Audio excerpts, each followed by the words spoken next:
কাকার মাছ কাটা দিই তো আইম তো কাকা সামনে মাছ কাটা শুরু করছে মনে হয় যে মাছ বেকানি কাটে আম করে খাবাইলে মাছ একে যদি আরে কাটা লাগি আর মনে হয় আর আধা ঘন্টা লাগে দিত মাছ ওকে করতে আমার হাতে জানা কাটা শুরু করছে 5 মিনিটে মাছ আজকে কাটিলে আইম তো হাসতেছে মজা করতেছে অনেক সিল সমুদ্রের পাড়ে এসে পাইতেছে অনেক ফিল। হ্যালো এভরিওয়ান, আসসালামু আলাইকুম, ওয়েলকাম টু ফিন্স রাসেল ভাইয়ের ভিডিওতে আপনাদের সবাইকে স্বাগত। আমরা আজকে যাচ্ছি কক্সবাজার। ভোর 5টা বাজে ট্রেনের জন্য অপেক্ষা করতেছি, ট্রেন আসার কোনো খবরই নাই। দীর্ঘ 1 ঘন্টা অপেক্ষা করার পর আমাদের ট্রেন আসছে।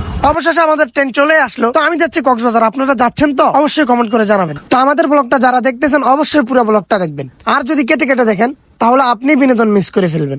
আমার ব্লগের ভিতর কোন জায়গায় দিয়ে কখন বিনোদন দিয়ে ফেলি আপনি বুঝতেও পারবেন না, তাই তো পুরো ভিডিওটি দেখতে থাকুন। ট্রেনে যাওয়ার সুবিধা, প্রথমত আপনাদের খরচ কম হবে, দ্বিতীয়ত দেখতে পারবেন প্রাকৃতিক সৌন্দর্য এবং দেখতে পারবেন সুন্দর সুন্দর গ্রাম, আরো দেখতে পারবেন খুব সুন্দর পাহাড়। আমি মনে করি ট্রেনে যাওয়াটাই বেস্ট। হারিয়ে যেতে চাই প্রাকৃতির মাঝে, ফিরে পেতে চাই নতুন জীবন, শত্রুকেও আমার বন্ধু বানাতে চাই, কারণ একদিন হলো হবে আমাদের মরণ। যাই হোক, এই জায়গার পাহাড় গুলো খুবই ভালো লাগে, আর সুন্দর সুন্দর গ্রাম, ছোট ছোট গাছপালা মন মুগ্ধ করে দেয়। সৌন্দর্য ঘিরে রয়েছে এদিকের গ্রামগুলো। অবশেষে আমরা চট্টগ্রাম চলে আসলাম। চট্টগ্রাম থেকে ভাবছিলাম ট্রেনে যাবো, ট্রেনের জন্য অনেকক্ষণ অপেক্ষা করতে হবে, তো আমরা অপেক্ষা না করে রওনা দিলাম বাসে যাওয়ার জন্য। বাসে করে চলে যাবো কক্সবাজার। বাসের ভিতরে আমার কাছে খারাপ লেগেছিল, তাই আমি ভিডিও করে দেখাতে পারিনি, কিন্তু আমরা চট্টগ্রাম থেকে কক্সবাজারে বাসে করে এসেছি। অবশেষে চলে আসলাম আমরা কক্সবাজারে। আমরা এখন আছি কক্সবাজার সমুদ্র সৈকত।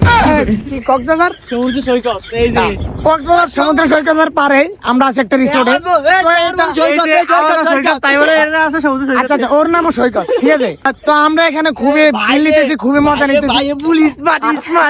বেটা বেয়াদবি কিন্তু বেশি হয়ে যেত। না না মানে একটা জিনিসে ভালো লাগে কি, আমাদের এই পাশে সমুদ্র সৈকত আর এই পাশে হইলো তোমার হিমছড়ি পাহাড়, ঠিক আছে। এই দেখেন হিমছড়ি পাহাড়, এই হিমছড়ি পাহাড়, এই দেখেন পাহাড়, এই দেখেন সমুদ্র সৈকত। ওয়াও, সূর্যটা দেখছেন? ও মাই, মানে এরকম ফিল কজনে পাই ভাই, এরকম ফিল কজনে পাই? ও মাই, ওয়াও, অস্থির একটা জায়গা, অস্থির মামা। এই টাকা না থাকতে ঘুরুন, টাকা যখন হয়ে যাবে তখন ঘুরতে পারবেন না, যখন টাকা হয়ে যাবে তখন আপনি ব্যস্ত হয়ে যাবেন, ঘুরার সময় পাবেন না।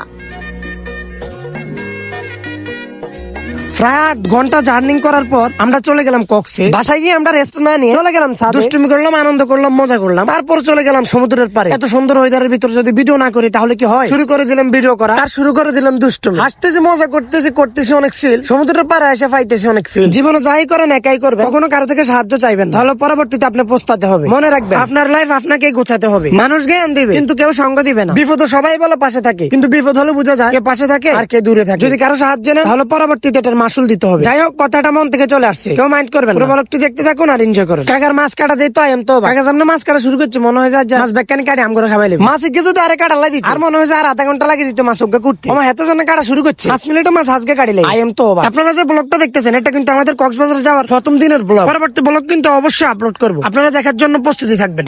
আমরা কিভাবে হিমছড়ি পাহাড়ে গেলাম, কিভাবে ইনানি বিচ গেলাম, কিভাবে মিনি বান্দরবন গেলাম, সকল ভিডিও আমি আমার ব্লগে ধারণ করবো। অবশ্যই আমার পেজে চোখ রাখুন আর দেখতে থাকুন। পরবর্তী ভিডিও আসতেছে খুবই বিনোদন নিয়ে। আমার বন্ধুরা কেকড়া নিয়েছে খাওয়ার জন্য। কক্সবাজারের কেকড়া থেকেও আমাদের গ্রামের কেকড়া আরো স্বাদ, খুবই মজা। তবে আমার কাছে কক্সবাজারের কেকড়া তেমন একটি ফ্লেভার লাগে না, তেমন একটা ভালো লাগে। যাই হোক, আমার ব্লগটা কার কাছে কেমন লাগছে অবশ্যই কমেন্ট করে জানাবেন। আপনাদের ভালোবাসা দিয়েই তো আমাকে অনেক বড় বানাবে। আর একটা কথা বলতে তো ভুলে গেলাম, আমাদের কক্সবাজার যাওয়ার খরচ হলো, আমরা গিয়েছিলাম চাঁদপুর হাজগুজ থেকে, ট্রেনে গিয়েছিলাম চট্টগ্রাম। তো এখান থেকে আমাদের ভাড়া গিয়েছে 180 টাকা। চট্টগ্রাম থেকে আমরা বাসে গিয়েছিলাম, এখান থেকে আমাদের ভাড়া নিয়েছিল জনপ্রতি 370 টাকা করে। আর আপনারা যদি লোকাল বাসে যেতে চান তাহলে যাইতে পারবেন, আপনাদের কাছ থেকে ভাড়া রাখবে মাত্র 250 টাকা, কিন্তু জার্নি একটু বেশি হবে, তারা সময় বেশি লাগে। অবশ্যই আমার কথা বুঝতে পারছেন। আশা করি ভালো থাকবেন, সুস্থ থাকবেন। আজকের ব্লগটা এখানে শেষ। আল্লাহ হাফেজ।